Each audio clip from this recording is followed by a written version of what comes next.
Blood injury అయ్యే depth అంత depth కదా ఇదైనా కూడా అదేం జనానికి చూపించి నాకు ఎట్లా అయింది చూపించని కూడా ఇంతవరకు చూపలేవరకు తను నేరుగా ఏమాత్రం అనుమానం రాకుండా పైకెక్కి ప్రజలకు చేయి ఊపుతూనే 2 గంటలు మళ్ళీ ఫర్దర్ చేశాడు. డిస్పైట్ పెయిన్ అంత ఉన్నా పోనీ ఇప్పుడు కాదు 2019లో వైజాగ్ ఎయిర్పోర్ట్లో ఆ కత్తితో పొడిచి ఇదైనప్పుడు ఆ రోజు మామూలుగా అయితే ఇదే చంద్రబాబు నాయుడు పవన్ కళ్యాణ్ అయితే ఆ బ్లడ్ అంతా కనపడేటట్టు అట్లే వచ్చేవాళ్ళేమో.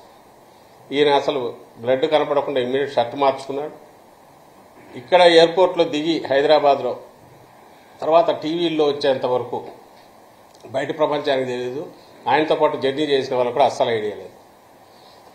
జర్నీలో కానీ దిగిన తర్వాత కానీ ఒకరిద్దరు సెల్ఫీలు అడిగి తీసుకున్నారు. ఎక్కడ కూడా పంటి ఆ గాయము దాని గురించి కానీ తనను ఇచ్చేశారనే ఇన్సిడెంట్ బయట చెప్పుకోలేదు. ఎవరన్నా డ్రామాలు అయితే అట్లా చేస్తారా? ఈరోజు మార్నింగ్ కూడా చాలా క్యాజువల్గా బయటకు వచ్చి పోతున్నారు తప్ప చూడండి నా గాయం అని ఊరికి చూపుకోవట్లేదు. మరి ఏ ఆధారంతో వీళ్ళు ఇట్లా మాట్లాడుతున్నారు? ఆధారం కాదు, ప్రాతిపదిక లేదు, ఏం లేదు. వీళ్ళు డ్రామాలు ఆడే అలవాటు వీళ్ళకు ఉంది.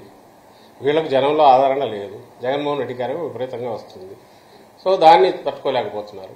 ఆయనకు అవసరం లేదు ఏది డ్రామాలు ఆడాల్సిన అవసరం. ఎందుకంటే ఇంకా మించి అభిమానం అనేది గతంలో కంటే ఇంకా ఎక్కువ మించి కనపడుతుంది.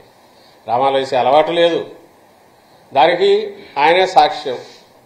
తన గాయం తగిలింది కూడా బయటకు ఎక్స్ప్రెస్ చేయలే. కనీసం ఆ బ్లడ్ కూడా కనపడనిలే. ఇప్పుడు లేదు, 19లో చేయలే. మరి ఏ బేసిస్ మీద అంటారు? పోనీ రాయితో ఎవడన్నా దూరం నుంచి కొట్టించుకుంటారని మళ్ళీ ప్రశ్నిస్తున్నాం.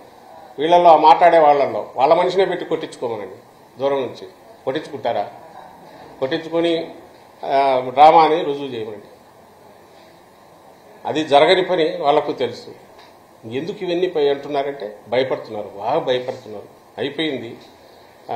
ఇంకా ఈ ఎన్నికల్లో అడ్రస్ గల్లంత అయిపోతుంది. ఆదరణ లేదు.